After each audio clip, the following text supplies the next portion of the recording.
Especificidade. A gente vai falar de um assunto agora que nem todo desenvolvedor que trabalha com CSS domina exatamente, que é a especificidade.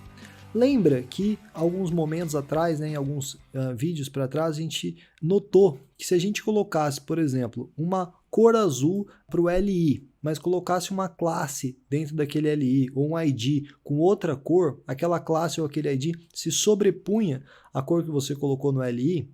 Então, isso é por causa da especificidade. O CSS ele sempre vai buscar colocar, o estilo mais específico, mais adequado para aquele lugar, o que ele acredita que é o que você quis dizer. Então, se você em 3 pontos declarou cores para aquele lugar, para o LI, para o ID ou para a classe, ele vai ter que escolher entre aqueles 3 qual é o mais relevante. E a gente vai aprender como funciona mais ou menos o cálculo que ele usa para decidir isso. Certo?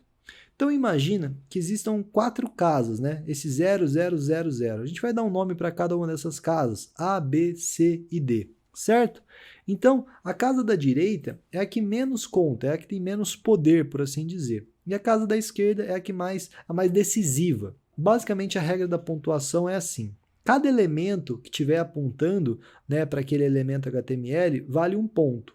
Imagina naquele exemplo que você está vendo ali embaixo, que existe um elemento div, depois existe um ID container, depois existe um elemento L, depois existe um elemento LI, certo?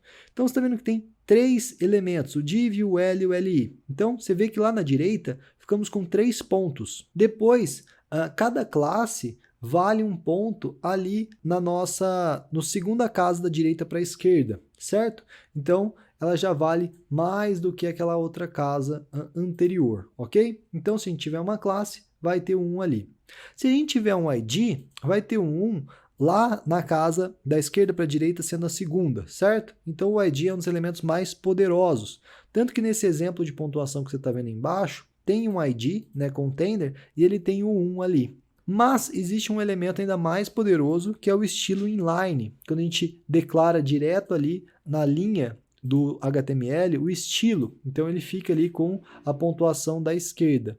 Porém, como a gente viu, não é uma boa ideia, porque você não consegue reaproveitar. Depois você precisa modificar o CSS, você vai precisar modificar 1 por 1, ao invés de reaproveitar com as classes, ou usar um ID para ser algo mais específico, Então é legal que você use os IDs e as classes. Então assim é calculada a pontuação, depois ele vai comparar isso com outras coisas que estejam tentando colocar a cor naquele elemento, por exemplo, Então ele vai ver qual é mais relevante, certo? Então se você tem ali uma classe definindo todas as cores de o L, por exemplo, e um ID, o ID vai se sobrepor naquele ponto onde ele está presente.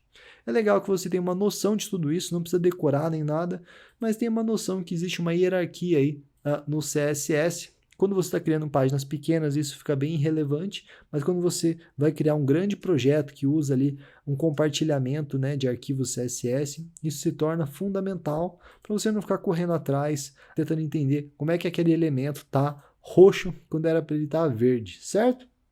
Uma outra coisa importante é que se houver empate, o CSS, a pontuação do browser, vai ser levado em conta a última declaração para aquele ponto. Ou seja, se você definiu uma classe com a cor roxa em cima para o elemento X e uma classe com a cor verde embaixo dela para o mesmo elemento, a cor verde vai se sobrepor, certo?